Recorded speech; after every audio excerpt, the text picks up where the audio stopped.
আমার আল্লাহ দুনিয়ায় মানুষ সৃষ্টি করছে, মানুষ সৃষ্টি করে মুখ দিছে, মুখের মধ্যে একটা জবান দিছে, আল্লাহ জবান খুলে দিছে।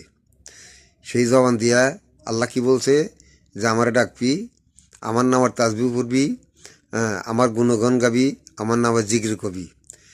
আল্লাহর নামের জিকির করার জন্য বলছে, আল্লাহর তাসবিহ পড়ার জন্য বলছে, আল্লাহকে ডাকার জন্য বলছে, বলার জন্য এই জবান দিছে।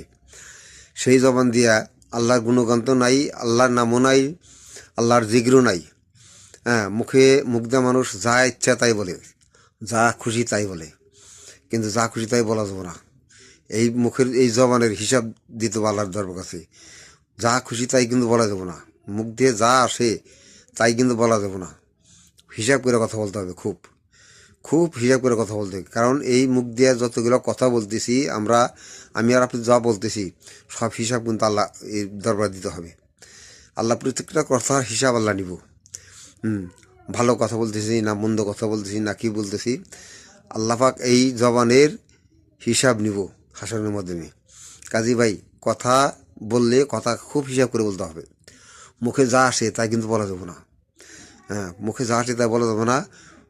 ভালো কথা বলতে হবো, আল্লাহর গুণগান গাইতে হবো, আল্লাহর নামের জিকির করতে হবো, আল্লাহর নামের তাসবিহ পড়তে হবো। এই জন্য আল্লাহ জবানটা দিছে। আমরা তো দুনিয়া মানুষ আছে আল্লাহর নামের জিকির করে না, আল্লাহর নামও একবারে ডাকে না। অনেক মানুষ আছে আল্লাহর চিনেও না। অনেক মানুষ আছে আল্লাহর চিনেও না। কাজেই আল্লাহর নামের তাসবিহ পড়তে হবে, আল্লাহর গুণগান গাইতে হবে। তারপরে আল্লাহকে ডাকতে হবে। আল্লাহকে একটা ডাক দিলে আল্লাহ 70 বার জবাব দেয়। একটা ডাক দিলে আল্লাহ 70 বার জবাব নেয়। সে আল্লাহরে আমরা ডাকি না। অনেক মানুষ আছে আল্লাহরে ডাকে না, আল্লাহর চিনেও না।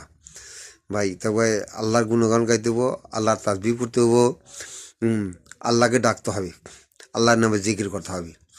এই হলো আর আল্লাহর হুকুম, এগুলো আল্লাহর বাণী এগুলা। ভাই আমার কথাগুলো ভালো লাগে তাহলে একটু সাবস্ক্রাইব করে দিন।